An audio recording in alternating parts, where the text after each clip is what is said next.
We are live and welcome everybody to Washington REIA this October. Thank you so much for joining us tonight. I'm going to give everyone a few minutes to come on board as you click into us tonight for our live presentation. If you want to say hello to everyone, please feel free. It's always good to know that folks are engaged and listening. So as you come on board tonight, certainly feel free to say hello. And during the presentation at any time, again, feel free to write comments or throw out a live question. We'd be happy to answer those online here tonight. Now, again, if the question is too involved or if it's going to take us 20 minutes to answer, certainly we'll follow up with you after our meeting tonight and spend a little more time with you if you have some very specific questions on our subject matter or, for that matter, anything real estate investment related. So again, as you come on, feel free to say hello and we'll get this meeting started tonight.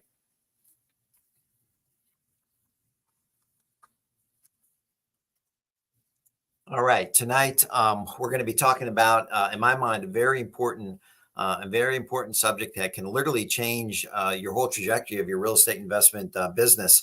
And this is what we're going to be talking about. I'm going to break it down into a few sections. Hey, Dominic, thanks for joining us tonight. Always the first on. Dominic, you're a good man for participating in Washington REIA and signing in and let us know you're actually listening.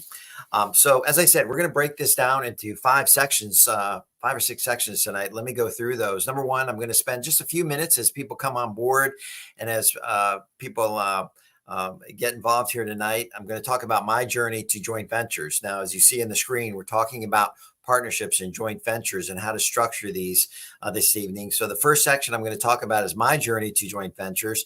Then I'm going to morph into choosing the right partner. Again, we're going to spend a little bit of time of kind of profiling that person. And this is going to differ for all of us because we all have strengths and weaknesses, but there's some real core concepts of finding the right partner. And I want you to stay tuned because I'm going to give you at the end of that 3 more characteristics that I have found in my 30 plus years partnering people that are vital. They are number 1, 2, and 3 for me as I continue to look for partners in my real estate investment business. So hold on for those 3. Then we're going to go into joint ventures, and I wanted to set this up a little bit differently tonight. I wanted to talk to 2 basically general audiences tonight. Washington REIA is made up of the general public. We have people in this community in this Zoom meeting that literally own probably 30 to 50 rentals. We have people that are developers. We have builders. We have realtors. We have loan officers. And we have a whole slew of people that are pretty new to real estate investment. So tonight I'm going to break this up into 2 sections. I want to talk to you as new investors or newer investors and really shine a light on how you can use joint ventures to kind of fast pace your business. And then I also want to talk to you that consider yourself experienced. We'll define that a little bit, but I want to show you how you as experienced investors can really take your business, scale your business up with the use of joint ventures. And I think that's going to be real helpful. And then I'm going to conclude and show you how you can work with John Peterson in a lot of things we're going to discuss tonight. So I want to start out with my journey. Many of you, I'm sure, listening tonight and viewing over the course of the next week or so, I started out like many of you. I bought a course and I had enough information to make me dangerous. I choose my strategy. Those of you listening to Washington REIA know we're big on when you first get started, you got to choose kind of your poison. You got to choose the way you're going to attract properties, whether you're going to wholesale real estate, buy long-term rentals, buy fix and sells. You have to figure out that strategy that's going to work for you. The course I bought was on pre-foreclosures, on how to approach people that were in process of losing their home and how to help them stay in their home in many cases, and in some cases sell their homes. And you had the ability to buy those and either wholesale them or renovate them and sell them or keep them as long-term rentals. And that's kind of how I got started. The course I bought was sold by a local businessman. And in the course, it told us how to send letters, how to communicate to these people, how to send those letters, the timing of them, what those letters should say. And I started doing that. This was a part-time business for me.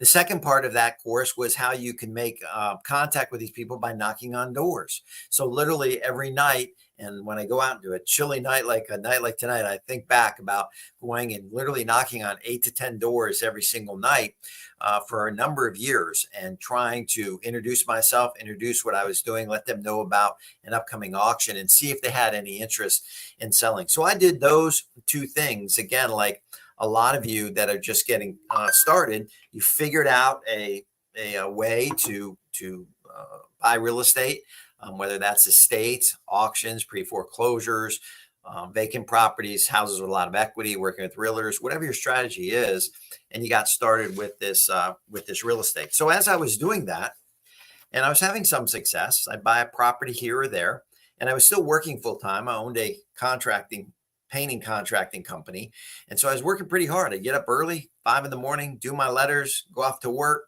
manage the painting crews, do some painting myself, come home, go out, do some estimates for my painting business, and then also go knocking on doors. I did this for a while, and it was a lot. It felt like a lot. I was a lot younger then. I was newly married, didn't have children, had a lot of time on my hands. So I was willing to put in the work. But two things kind of happened simultaneously there as I was buying a few houses and starting the business very slowly over that first year. I met a gentleman in Potomac, Maryland, and he was a broker. And I met him on about a Thursday afternoon, and I was going to literally sell him one of my houses that I bought, and he was going to pay me a nice fee. And we got sitting down and talking, and he mentioned that he had structured his business in a way that he had 2 or 3 real estate agents. He was a broker, and he sold some real estate, and that he had set it up where literally he didn't have to work too hard. Generally, and every Friday he took off and played golf at the local Bethesda Country Club. And I thought, man, that's a pretty sweet life. He was making a couple $100,000, $250,000, which again, back in the early 90s was much more than it is now, 25 to 30 years later.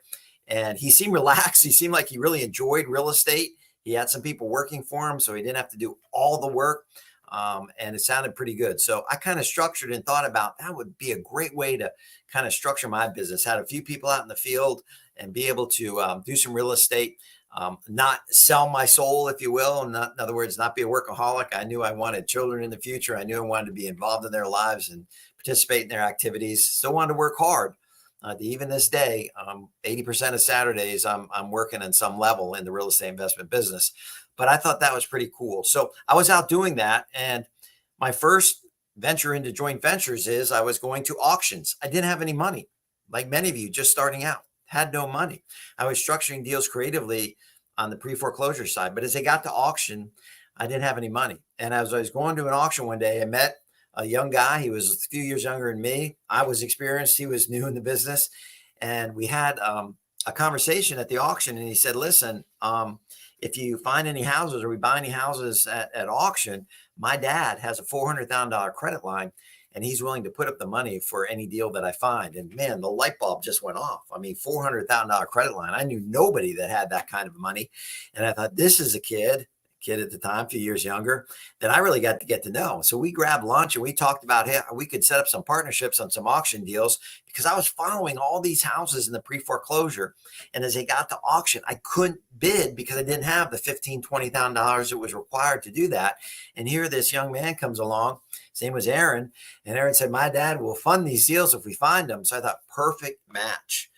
Now, again, if you can move that slide for me, you'll see one of our first houses that we bought at auction. This was just a little townhouse up in Germantown and Waters Landing. And man, I was excited because, again, I could do a few deals on my own, but having Aaron and having his dad's money, more importantly, was huge. It was really kind of groundbreaking for me because I realized, hey, if his dad had that, there are other people out there that probably have capital that would be willing to lend it to me. And again, I started in a time where banks did not like us as real estate investors. And I was young. I had very little money, very little experience.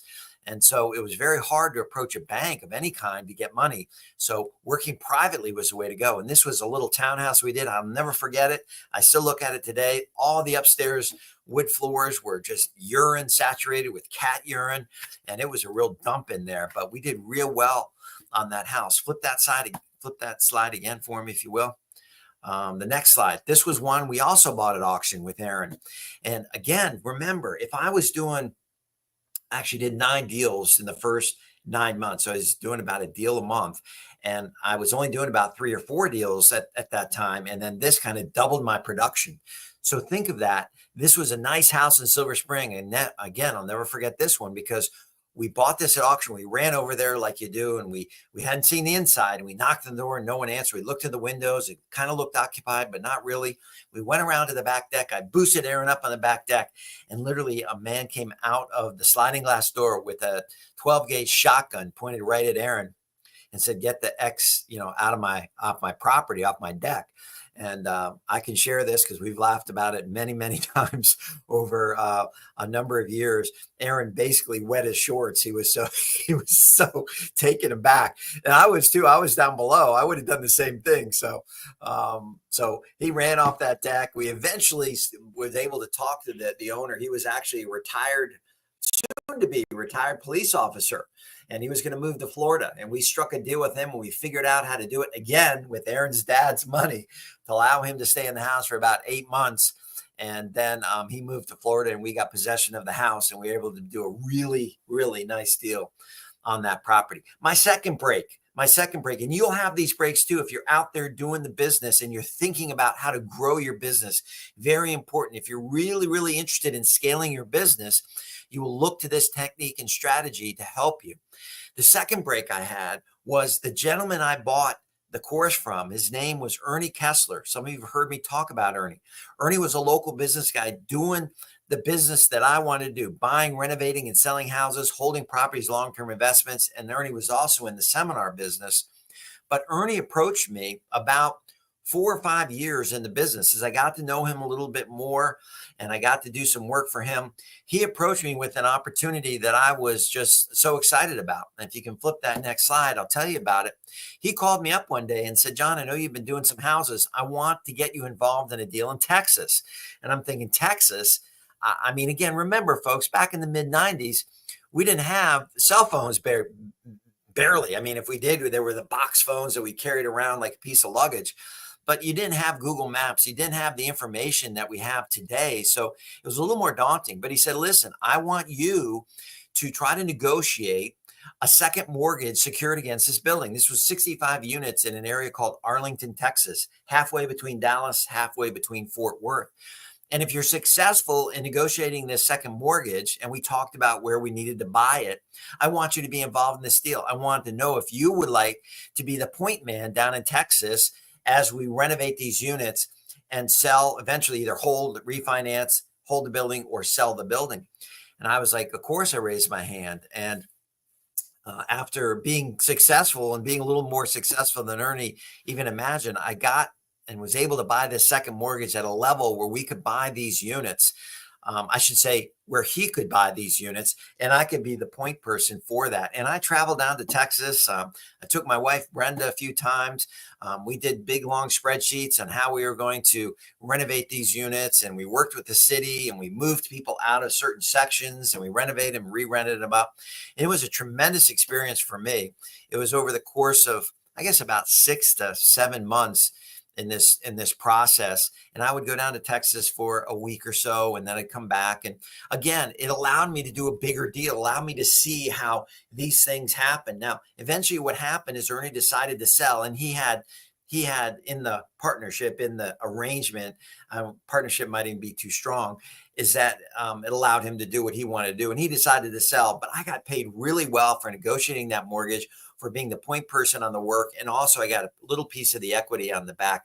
And so again, it opened my eyes. It allowed me to do bigger and better things. Folks, you can do that too. And that's kind of my journey into the joint ventures, how I kind of understood this very early that, hey, I could run around doing all these deals, but if I really wanted to grow and I wanted to scale and I wanted to be like that broker where I wasn't killing myself to chase money, that I needed partners. I needed joint ventures in order to do that, in order to be doing more and more deals.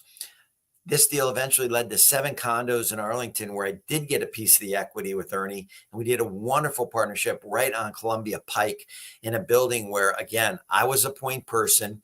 Ernie was going around the country doing seminars, and I was here locally being able to handle that renovation, handle those sales of those units. And we made really, really good money on that. So that's kind of my journey into joint ventures. That's how I stumbled upon it. I was active in the business like many of you are that are listening today. And I was able to see opportunity and be able to kind of squeeze myself into those situations. So again, I hope that opens your eyes a little bit.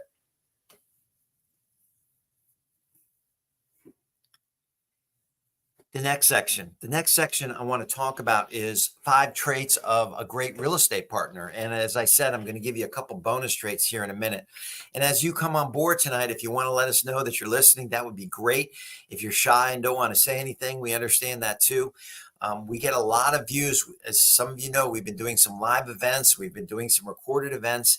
And just want to invite all of you to, if you have comments or questions, either tonight or at any other time, feel free to reach out as we go through some of this material. So this is 5 traits of a great real estate partner. And again, this probably won't surprise you if you're looking at these. Maybe if you've never seen anything like this, maybe this first time it will, but some of these are obvious. Obviously, you want to find people with trustworthiness and integrity, obviously very, very important. Now, again, you can test and you can get a feel by meeting people, having a cup of coffee with them, meeting at a job site, just getting a feel of their personality and how they react to different things, if they're a good match with you. You want someone, in my mind, with market knowledge. And as I go through this and I talk about experienced investors, I'm currently working with a partner now that has tremendous market knowledge. And that is what caught my eye to him early, is that his ability to know a certain area of the DC metro area was exceptional. And I want to be a part of that. So I'll come back to that one a little bit. Strong communication skills. What do I mean by this? I just mean that they're not holding things back, that they have the ability to communicate, they have the ability to talk through issues and talk with contractors and so forth. And if they don't, if they're more shy, if they're more inward, that's something that I have to identify and acknowledge. So knowing that in a partnership or joint venture, I might have to step in and do some of those things. So you're feeling people out, you're trying to figure out, and they're doing the same thing with you. You're trying to figure out how all the puzzle pieces fit and how their strengths can offset some of your weaknesses.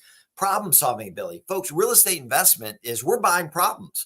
There's been many times where I complained to my wife, who is obviously my long-term joint venture, my long-term partner, and she'll look at me and she'll say something like, well, you're in the business of buying problems. And if you're tired of that, you can't do this. And she's right. She kind of sets me straight.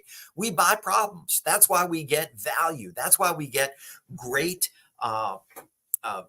deals, if you will. And I have friends and colleagues that say, how can you find a $400,000 house for $220,000? Well, the reason is because we're buying problems. It's either a problem with the owner or a problem with the house. And many times it's both. So you have to have the ability to solve things. You have to have the ability to overcome problems and obstacles and figure things out. And attention to detail. This can mean anything. This can mean a detail to a contract. This can be detail in a renovation. This can be detail if you're wholesaling something to make sure that the people have the capital and that they have a non-refundable deposit. So all these things are very important when you put them all together and all the boxes check, and you can feel real good about that person that you're going to partner with on a real estate transaction. Now, the bonus traits. Now, folks, these are things that I have kind of witnessed and done over the course of my career. I partnered with many, many, many people, and I can just kind of sense even early on where I'm going to have to step into certain things. So these are the bonus traits. These are the most important things as you're looking for everyone in your partnership. Number one, can they anticipate? What do I mean by that? They mean basically, can you anticipate what's coming next? Can you anticipate problems? Do you have a good process and a flow in your mind? I mean, again, if you're newer, these are some of the things that I look for to see if I need to step in. So these are not, well, I can't anticipate dead partnership. No, but these things help you. Russell, another bonus trait, a good partner who has strengths in an area you're weak in. Absolutely. That's what we're trying to ferret out as we look for good partners, right? We can't be good at everything. There's just no way. But if we can find those people that have some other traits, that's fantastic. Number 2 of the bonus traits, urgency. I like people that are in a hurry, that are urgent, not in a bad way, but they're not just, well, we'll get to it tomorrow. Well, it's Saturday. I don't really feel like, meeting that seller that could literally make me $50,000. Oh, there's too much traffic. Oh, it was raining outside. I want people that are hungry. I have a contractor. His name is David. He's my best contractor. And those of you in the group that know David, he is on top of things. He'll meet me at 5 a.m. in Richmond if I ask him to. He's a tremendous landscaper and he clears out buildings and houses for me. And he just is one of those people that has an urgency. It's not like, no, I can't meet you for 3 weeks. It's when do you want to meet tomorrow? Or maybe we can meet at night. He'll fit you in. He's got an urgency about him, and that's why his business thrives. And he's a good example of someone that's urgent in their actions. Number 3, stable personal life. Okay. Now, this is hard to quantify because when you meet someone and you're going to do a deal, I'll use Russell as an example. Russell and I have known each other for many, many years from a business perspective. Now, I don't know if Russell might be going through a personal situation that could affect and bleed over into his business. What could that be? Well, it could be a health issue, which again is not a good thing, obviously. It could be a relationship, which a lot of times it is. Some kind of relationship has gone bad within that partner and it bleeds over in their business. It could be a monetary issue. Maybe they're really, really under the gun and they're taking a little bit of monies that you're forwarding for contracting to kind of live. You need to know these things before you want to go into any kind of partnership. And I know things happen in people's lives. I've had partners where there's been a sudden death in their family. And again, you got to have compassion. You have to allow for that. But you also have to understand that if that happens, you have to have that backup plan that someone can step in and perform their duties in the partnership, whatever that may be. So again, anticipation, urgency, stable personal life, those things are kind of off these other 5 that I look for to make sure that I know that partnership will go well. So again, I hope those help you, and you should study those and think about those, spend some time with that new partner and really understand if they're a good fit and good complement, as Russell said, to your business and what you're trying to accomplish with that partnership. All right, we're going to move on. Now we're going to talk about new investors.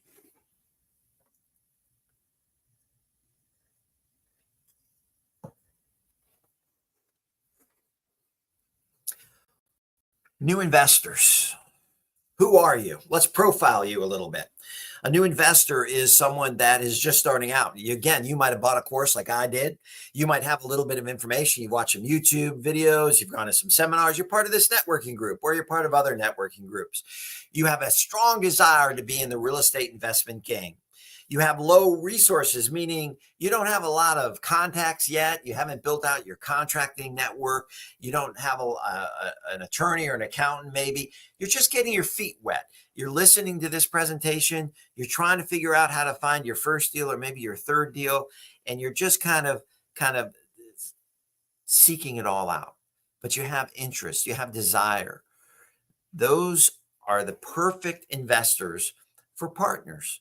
For joint ventures, okay? Maybe you're lacking capital. Maybe you're lacking confidence in your ability to execute a deal. I want you to imagine just for a minute, all right? Just imagine, what it would be like to have the right partner by your side. How much easier, how much more confidence that you would have that deal that you've identified would go and be executed correctly. And at the end of that, you would be sitting at a table and you would be receiving a check for $30,000, $40,000, $50,000. How that can literally maybe change your life, but more importantly, kind of get your business in high gear, allow you to really get to your goals faster by not trying to do absolutely every possible thing that you need to do. Could you just think of all the moving parts in these real estate investment deals? There's access to capital. You have to be able to raise capital. You have to have the education and the ability and the confidence to find good deals. You need contractors, or you need investors that you can flip houses to. You need a network of professionals. If you don't have any of that, I'm not saying you can't do it. Many of us have. But if you had the right partner, if you had someone to help you and guide you and get you through that, think how much faster you can get to the end line. Now, again, imagine working with me. I'm going to throw that out. You'll be able to learn the processes. You'll be able to expand your knowledge. A lot of us learn by experience. And so having someone there holding your hand, you can learn quite a bit. That's going to help you achieve your goal, your ultimate goal. And I don't know what that is, that much quicker. So after you have chosen your strategy, meaning you know how you're going to find houses, after you've chosen your exit strategy, meaning do you want to wholesale real estate? Do you want to buy, renovate, and sell real estate? Do you want to buy notes? Do you want to own long-term rental properties? As soon as that's been established and you're out working, you want to integrate long-term strategic partners for your business. You will find, just as I did, that once you have those people in place, your business is going to catch fire and you're going to move that much quicker to your ultimate goal. So I challenge you and I encourage you to find solid partners, solid joint venture partners that you can help you get you to where you want to go.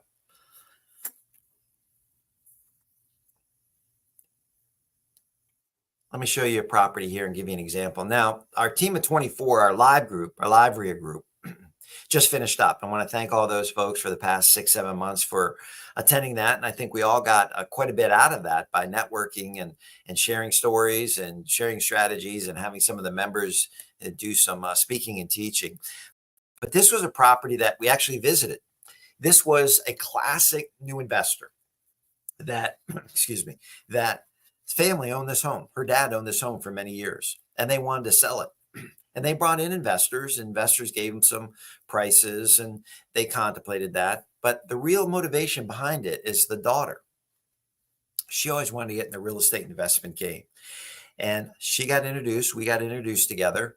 And I came over and met with her and her father and showed them how we could, as an experienced investor that structured many deals, how I could literally buy their house, provide them some capital. So her dad needed some capital to move to the next place he wanted to, and then literally partner a joint venture with the daughter to help her and show her by example, by experience, how to renovate this property to the point where we could sell it and that she could still make the additional capital. Okay. So she wanted to make more money. Her father was happy with his piece. She wanted to go through the process, take the risk, because there is risk, going through the process and make more money. So we devised a plan where I bought the home from them. Okay. I put up some capital in order for her.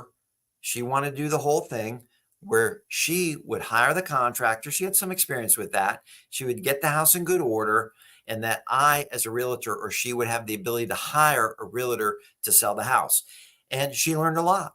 And I tried to guide her. She listened to most of the things I said. She didn't listen to everything. That's okay. That's how you learn. And the project went very well. It took about 5 months. There were some decisions to make. In this picture, you can see one decision. She had a very, very old roof. And the roof I knew was going to be coming up and being an issue, but she did not want to, and we talked about it, spend the additional money it would cost to make the roof. She believed that it wouldn't make her any more money on the back end.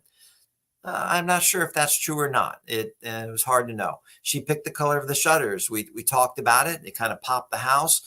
She did all the interior work. I helped her. I gave her what I would do. Honestly, she didn't listen to everything that I said. There was things that I would do differently, but that's okay. I put myself in a position where I took less risk, less profit in order for her to learn and for her to understand the process and how she could do it. Now, once she got through the process, she made a nice check. I think she ended up with about a $68,000 check on this project. I got paid. I got paid for some capital. I got paid for some consulting, and her father got a chunk of money. A mortgage was paid off. Everybody came out exactly where they wanted to be. And she's off and running now. Her confidence level is very high. She is looking for this property actually was in Upper Marlboro, Maryland. Her confidence is high. She's looking for other deals to do. She thinks she's ready to tackle one on her own. She might be, she might not be. That's kind of up to her. But this was a great example of how a new investor can partner with someone like myself. We structured it in order for her to make the balance of profits, but still allow room for in case it didn't, not everything worked out.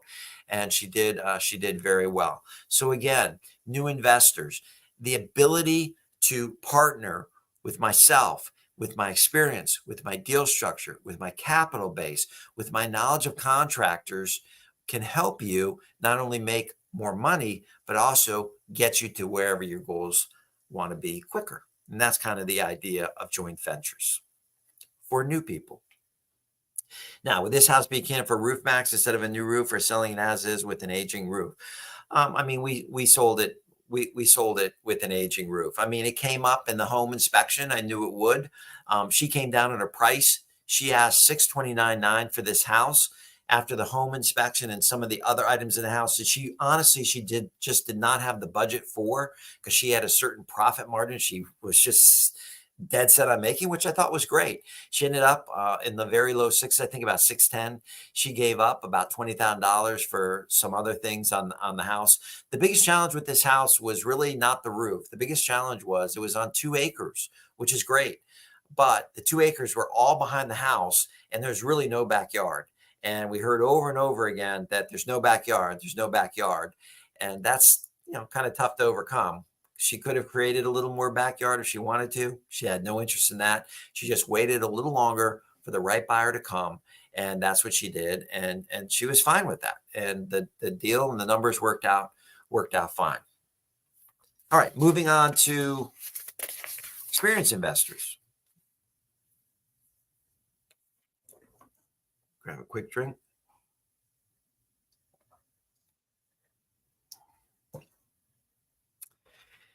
Experienced investors. If you are serious about scaling your business, you want and you need to incorporate partnerships and joint ventures, one and the same. Now, who is an experienced investor? That is something you have to decide for yourself. In my mind, experienced investor is someone that has been out and has done deals.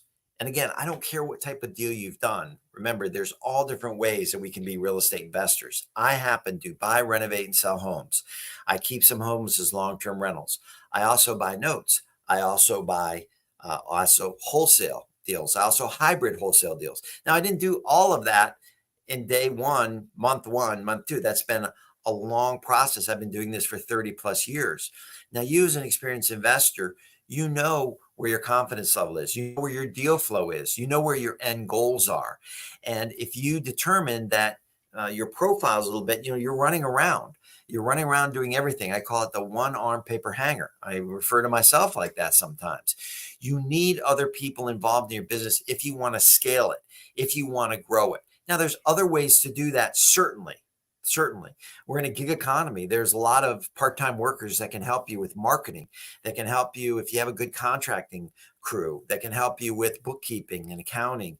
But it's very hard to manage all of that if you want to continue to grow. You either got to add people, right? Add capital, or figure out how to leverage. And I'm big on leverage. And the way I have grown my business and the way I have continually done over the past 30 years, X amount of deals year after year after year. I don't go from 38 deals to 3 deals, 3 deals to 48 deals. I'm consistent at all the deals that I've done because I know where in my business I wanted it to be. And I know using partners to offset some of that running around and some of that ability to scale has been integral in that. So you're someone that has experience. You're someone that has a network. You're someone that knows kind of what they're after. You know probably your profit margins, but you want to grow. You want to scale. Okay. So joint ventures can be the absolute perfect scenario for you to grow. All right. So by working with me, again, you'll be able to breathe. You can spread your risk. You can develop more lucrative deals. You can expand your area. And I'll talk about that in a minute. You can grow your expertise and resources. Remember, when you partner with people, you're not only getting whatever they're bringing to the table, maybe contracting experience, maybe capital, maybe real estate services, but they're also bringing their network and their knowledge. And we've all have that, and we share that with each other. And we can pick and choose different things that we're working on. Let me give you a few examples of this. This is a property that I just did with a partner down in Southern Maryland, and I met this gentleman a number of years ago. And what I was blown away when I first met him, and I talked about this in the 5 trades, was that his name's Dominic, and he's on board tonight. Dominic had a very unique knowledge of Southern Maryland.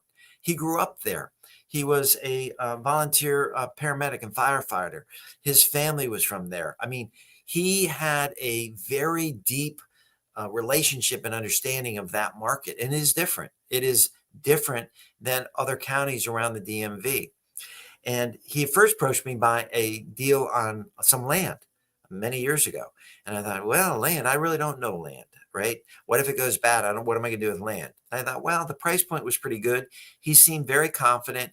He seemed like he knew what he was talking about. And I took a chance. We did very, very well in that land deal. Very, very well. This is our recent deal. This is just, again, a little house. And what I want to explain to you, flip to that next slide. When you have a partner, okay, and they have a certain knowledge and a certain confidence and ability to kind of that synergy within partnerships, you can make money in the simplest of ways. This was a house that we bought. You can see these cabinets. Now, when I first walk in there, my first notion is, because I have a very good supplier, I have a GC on staff, rip out all the cabinets. But Dominic's like, whoa, we don't have to do that down here. The price point of this house, the clientele of this house, if we clean up these cabinets, if we put new hardware on the cabinets, you see some black hardware, we put in some new appliances, we put a new granite countertop, we can save ourselves, $3,500 in the cabinet. It's not going to make a difference. We're not going to get $450 versus $445, if you will.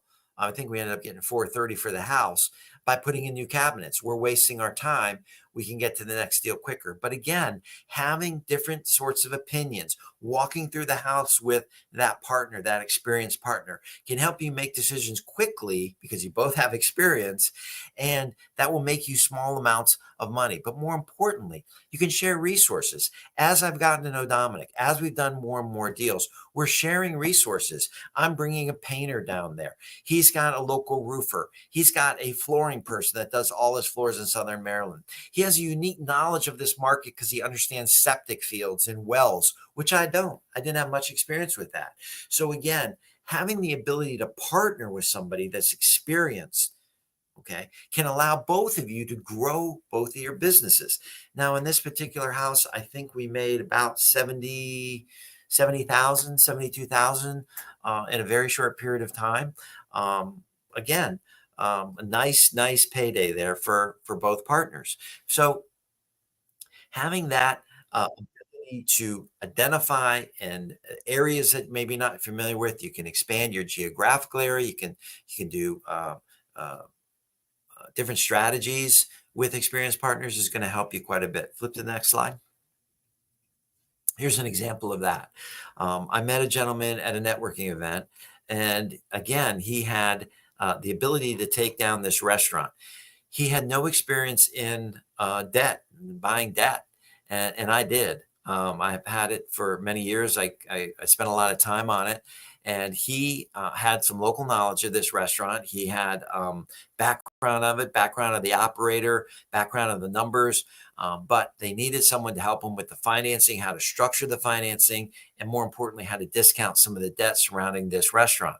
Again, this is why partnerships are so valuable for experienced investors. It allows us to expand to areas that maybe we don't have, but we can bring someone with some experience in to make a deal happen.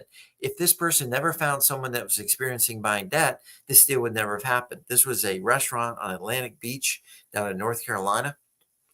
It germinated from a networking event up here. And we went down there, we saw this, we negotiated the deck, we bought the restaurant, we held the restaurant for about 3 to 4 years, found a new operator, and we made very, very good money on this deal. Not only on the debt, but we also made money on the resale of the building. My point is, when you're experienced and you have the ability to expand yourself, it's going to help you grow your business. You're wearing too many hats. You're running around just so focused on the day-to-day that you're not allowing yourself to breathe. You're not allowing yourself to look around. How else can you build your business? What other areas of business do you think you can expand to and make some money by giving up a little bit? Right? By giving up a little bit. When I'm partnering with Dominic, we're both giving up some of those profits, but we're also allowing ourselves to expand ourselves, expand our resources, able to do a few more deals.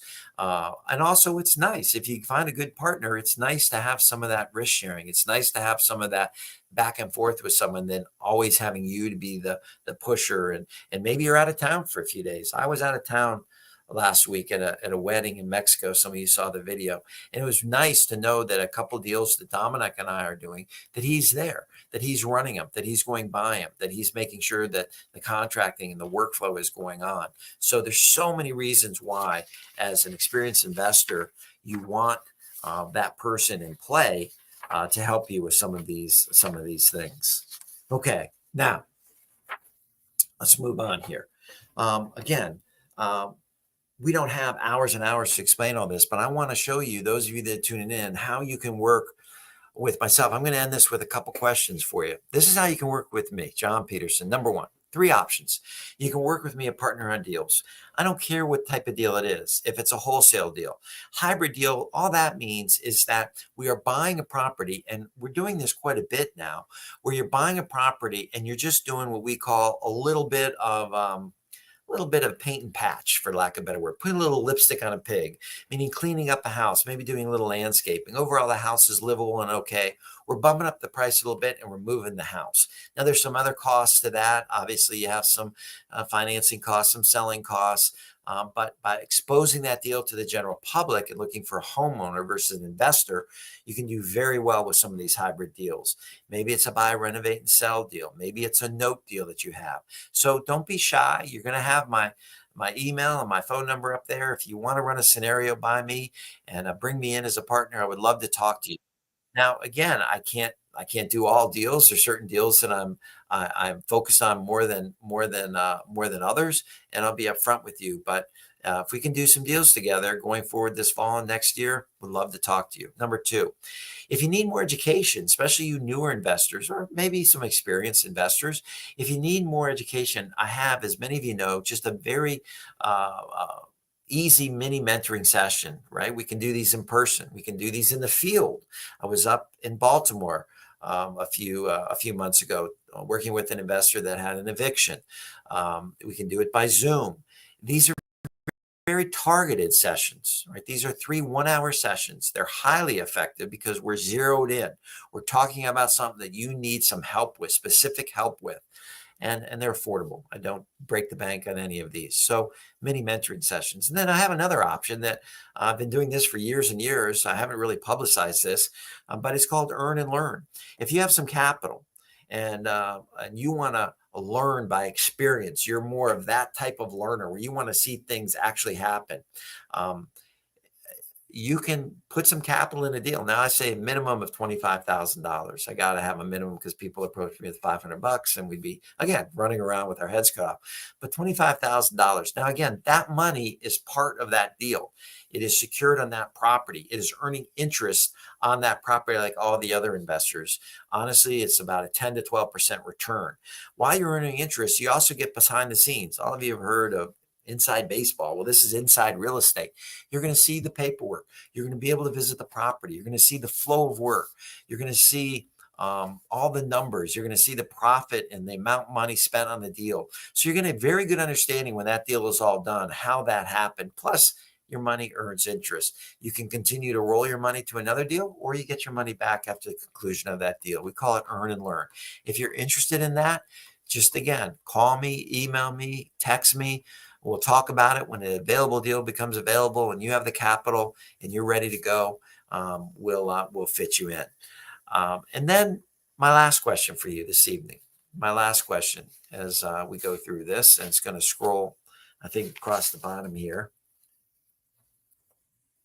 All right. What is the one thing you would change about Washington WREIA for 2025 if you were me?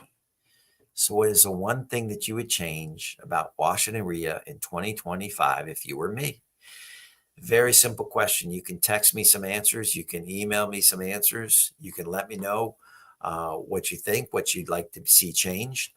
By the way, our live meetings with the team at 25 will be coming out. We'll give you more details. If you want to be a part of that, we'll let you know. But what's the one thing you would change about Washington WREIA in 2025 if you were me? I hope this is beneficial.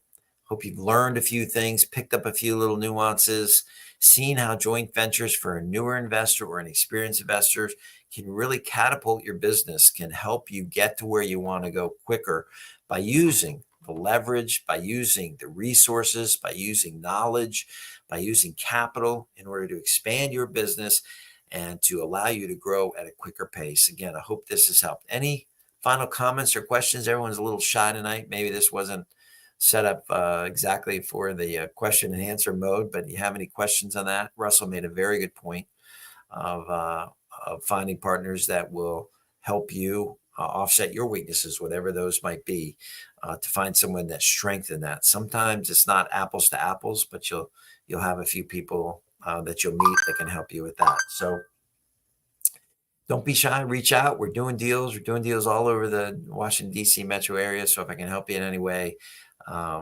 keep in touch and we'll see what we can do going forward. Gary, all good. Thank you as always. Gary, thank you. Always been a great member of WREIA. And hopefully we can do some deals. You didn't discuss bad partnerships, Sean. Okay, well, let's end on that.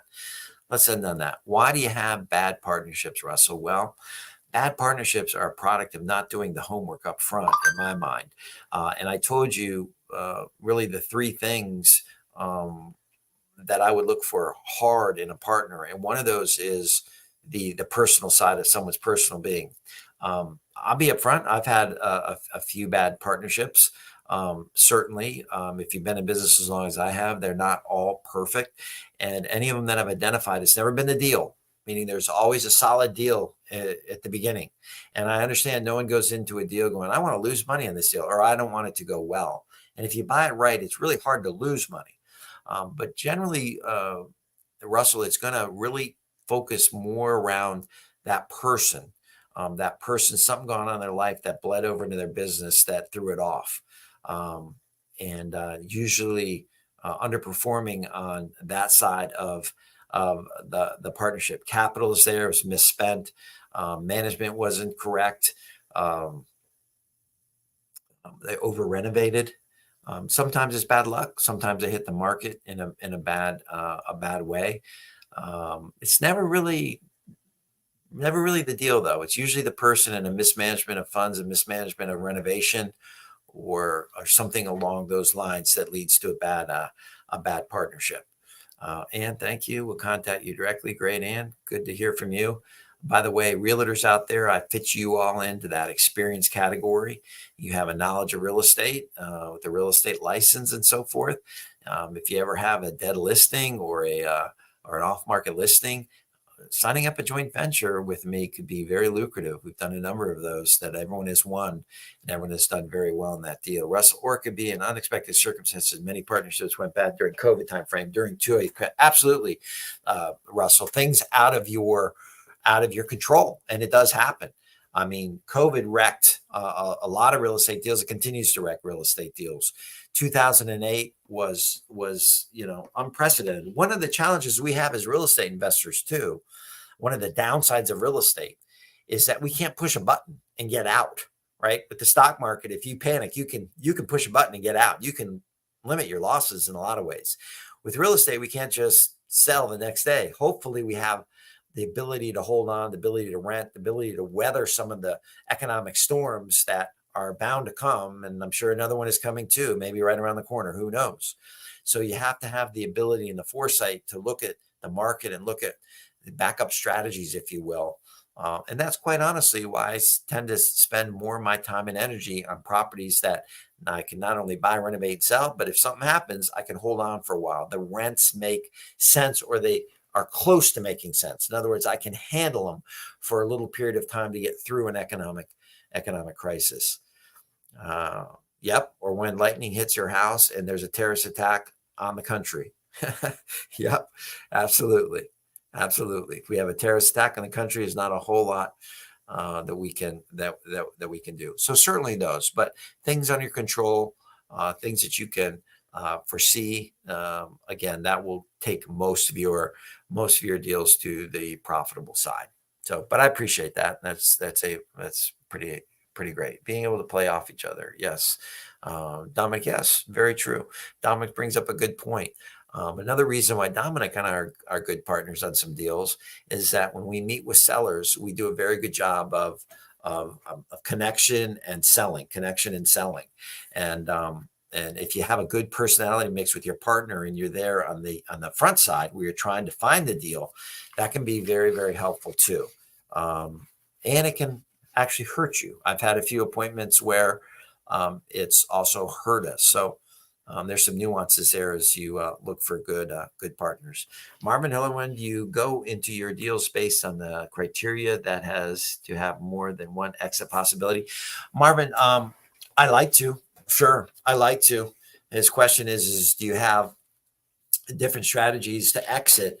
Ideally, yes. Ideally, it's exactly what I said, is that if I'm going in to buy, renovate, and sell a house, and for whatever reason, the house doesn't sell, the market changes, you miss your numbers, something kind of came up unexpected that threw your numbers off, a lot of circumstances, and you can't sell it then, or you're not going to make any money, but you have the ability to rent it. Or if we have an economic crisis, or we have a terrorist attack, or COVID, or whatever the case, is there a second strategy?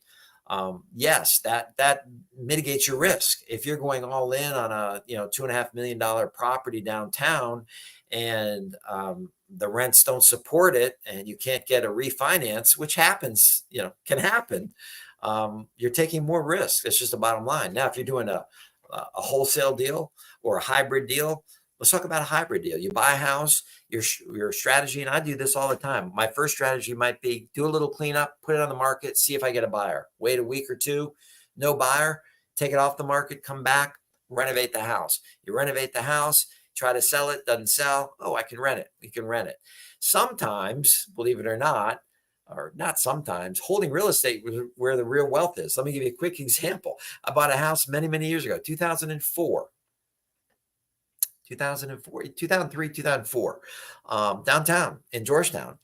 We renovated it. At the time, we renovated to the best of our ability, right? On what we thought the market needed and so forth. They put it on the market. The house didn't sell. Realtors scratching their head. Seemed like a pretty good renovation.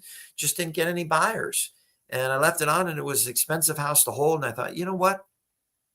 I'm going to hold this property. I had the ability to refinance it privately. I was going to hold the property. So I held it for a year, went pretty well. And I thought, I'm going to hold a little longer. And I refinanced it with a traditional mortgage on a 30-year fixed, good mortgage. And honestly, it's one of the best, and I still own it today. It's one of the best investments that I've ever made, simply because I couldn't sell it. The house has literally gone up 20 years. It's gone up almost 8 times from what I bought. 8 times from when I bought it. So it's a great rental. And I'm excited that it didn't work. So the answer to your question is yes, Marvin. Now, that's not always the case, and that then you have to make a decision whether or not you want to take that risk and go move forward with that deal. So that's a great question. Great question. All right. Well, I appreciate those questions. And again, if I can help you in any way, reach out. Be happy to see what we can do. Folks, have a good rest of the night. Enjoy yourself. Be in touch. Enjoy those last days of fall as we head into winter slowly. And we'll be back with you next month. Take care.